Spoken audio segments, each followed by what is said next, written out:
Bitcoin tá segurando o movimento de alta agora, mas até onde será que ele vai? A euforia tomar conta do mercado pode ser tanto uma coisa boa quanto uma coisa ruim, mas o que vai mudar isso é ficar de olho nesses fatores que eu vou trazer pra vocês agora nesse vídeo. Então fica comigo até o final porque isso vai mudar tudo. Bora! Fala pessoal, sejam muito bem-vindos a mais um vídeo aqui do Coin Talk Brasil. Eu me chamo Nicolas e hoje a gente vai ver se o Bitcoin ainda tem força para continuar subindo nessa trajetória de alta. Vamos começar então analisando o gráfico propriamente dito do Bitcoin. A situação atual do preço é que ele está em 124.673, um aumento de 88% hoje, um aumento de 0,90% hoje. O preço mínimo que ele atingiu foi de 123.148 dólares e o preço máximo só hoje foi de 124.697 e a alta de hoje foi de 125.364. O volume de hoje está em 1.042 bitcoins, passando bem perto aqui do volume médio mensal, que dá a entender que ele ainda tá com menos convicção institucional. Já o suporte imediato dele tá ali na faixa dos 123.383, que foi a zona recém-rompida, que agora serve como um reteste importante. A próxima resistência agora tá lá na região dos 125 para 126 mil. Foram os topos recentes, né, que a gente consegue ver aqui no week de ontem, que é essa partezinha da vela que estica, e o suporte inferior a esse tá ali na casa dos 120 mil, que é um nível psicológico e suporte em curto prazo. A tendência é que o Bitcoin ele rompeu a barreira crítica dos 123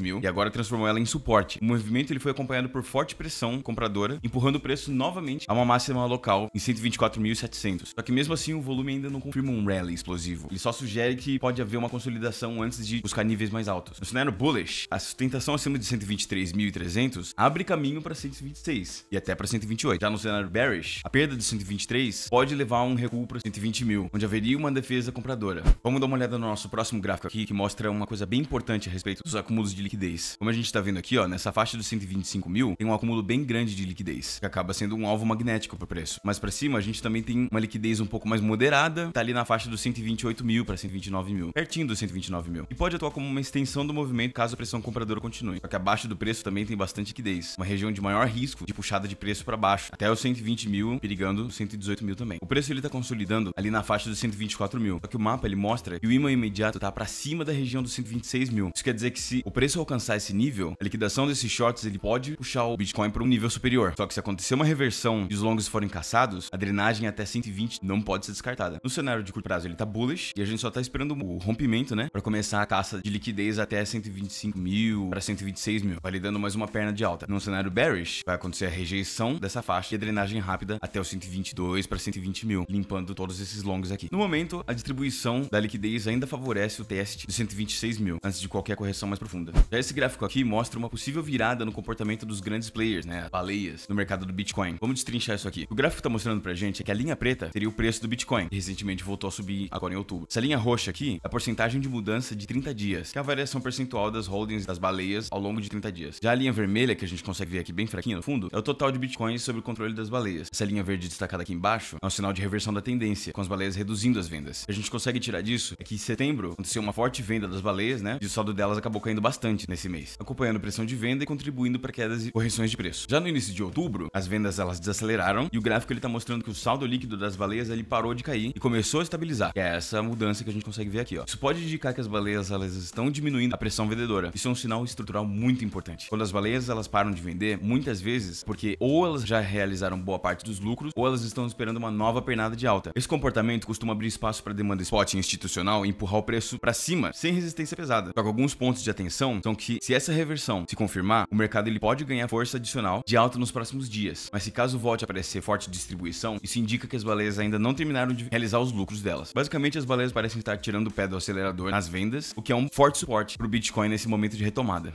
Bora então para esse nosso próximo gráfico aqui, que mostra um índice de pesquisas do Bitcoin, né? Basicamente mostra o quanto ele tá no mainstream agora. Ele acaba sendo um pouco simbólico, tá? Ele mostra a correlação do preço do Bitcoin, o número de visualizações no Wikipedia sobre o Satoshi Nakamoto e até candidatos possíveis, como o Ralph Finney, o Nick Szabo, o Wei Dai, entre outros. O que ele tá indicando pra gente? Sempre que o preço do Bitcoin ele dispara, cresce também a curiosidade pública sobre quem seria o criador dele. Isso acontece porque novos investidores entram no mercado e começam a buscar o mito de origem do Bitcoin. Historicamente, picos de interesse em quem foi Satoshi aparecem próximos a movimentos de topo ou fases de euforia no mercado. O gráfico ele tá mostrando que nos últimos meses, conforme o preço ele foi subindo, as buscas por Satoshi também dispararam. A gente pode ver aqui, ó, esse tipo de curiosidade coletiva, ele pode ser visto como um indicador de sentimento extremo, semelhante semelhante ao FOMO, né, que é o Fear of Missing Out, o medo de estar por fora. Ele não é necessariamente um sinal imediato de topo, mas reforça que estamos em uma fase maior de atenção mainstream, onde os riscos de correção aumentam. Já esse gráfico aqui, ele tá mostrando pra gente uma análise importante do UTXO, Activity Flow ROC Oscillator, que mede a participação de redes de Bitcoin através da atividade de supply em movimento. Os pontos chaves de leitura desse gráfico aqui é que o pico de participação no rally dos ETFs, lá no início de 2024, que houve um disparo bem forte nas atividades da rede, refletindo um grande interesse no movimento de moedas nesse período. Logo depois desse pico teve um enfraquecimento, né? E cada novo topo de preço vem acompanhado de picos cada vez mais baixos nesse indicador aqui. Isso sugere que, embora o preço continue subindo, o entusiasmo e a participação real na rede não estão acompanhando o mesmo ritmo. A desaceleração atual mostra que a atividade ela estabilizou em níveis mais baixos e sem esse impulso forte que costuma marcar os topos de ciclo. O que dá pra tirar disso é que topos verdadeiros de ciclo tendem a ocorrer com explosões de participação on-chain, quando muitos holders movimentam suas moedas ao mesmo tempo, analisando euforia generalizada. No momento, apesar de toda essa força de preço, a falta de aumento expressivo na atividade pode indicar que não atingimos o pico definitivo do ciclo, mas também expõe uma fragilidade. O mercado ele tá subindo com base em menos engajamento por parte dos investidores. Vamos então para esse gráfico aqui que mostra o ISM, seria o Institute for Supply Management Manufacturing PMI. Esse PMI aqui significa Purchasing Managers Index. Basicamente, o PMI ele seria um índice que mostra se a manufatura nos Estados Unidos está crescente ou encolhendo. E o ISM é só o instituto que faz esse tipo de pesquisa. A situação atual está mostrando que o PMI ele tá em 49.1. Abaixo de 50 indica correção. Esse foi o 7º mês consecutivo em contração. E ao todo, o setor ele já contraiu em 33 dos últimos 35 meses. A queda de menos 2,5 pontos para 48,9 é um sinal claro de demanda fraca. Já no quesito emprego, houve uma leve melhora com um aumento de 1,5 pontos, mas ainda está em 45,3. Isso quer dizer que segue em contração pelo 8º mês seguido. A queda de 1,8 pontos para 61,9 mostra a terceira queda mensal consecutiva, indicando algum alívio na pressão de custos. Isso quer dizer que o setor industrial ele segue sob forte pressão, principalmente por quedas de demanda doméstica e internacional. Apesar da redução de insumos, o emprego e pedidos continuam fracos e limitam a recuperação. Historicamente, períodos longos de PMI abaixo de 50 têm forte correlação com recessões, como mostra o gráfico nessas zonas cinzas aqui que a gente consegue ver. Isso implica no macroeconômico é que a fraqueza do setor industrial pode pesar no PIB, mesmo se os serviços seguem fortes. Já no mercado, os dados fracos de manufatura podem reforçar apostas em cortes de juros pelo Fed, já que sinalizam um desaquecimento econômico. Para uma recuperação sólida, é essencial ver todas as ordens voltando acima de 50, sinalizando uma reativação na demanda. Em resumo, o setor de manufatura americano segue enfraquecido, com sinais de desaquecimento prolongado. Isso pode virar argumento adicional para uma política monetária mais flexível nos próximos meses.